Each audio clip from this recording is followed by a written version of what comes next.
Before entering the promised land, God's people paused to remember all that God had done for them and to recommit themselves to their covenant with Him. Although the people solemnly entered the covenant only once, they must choose to stay faithful every day. It's very much the same as ourselves, that each day of our Christian lives requires a commitment, a day in which we will choose to remain faithful to God and enter the new life that God has given us. How wonderful it is then that each and every day of our lives we are given the opportunity to reconnect with our Lord and Master.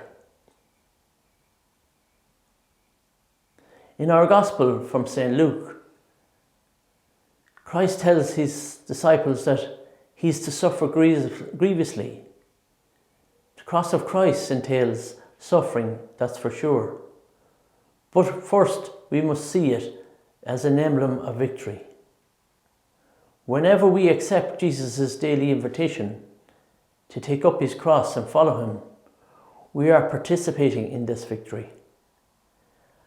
For in welcoming the necessary suffering that the cross entails, we will triumph over selfishness and discover the power of salvation at work in our hearts and in our lives. Choosing of the way of the cross is a choice between life and death.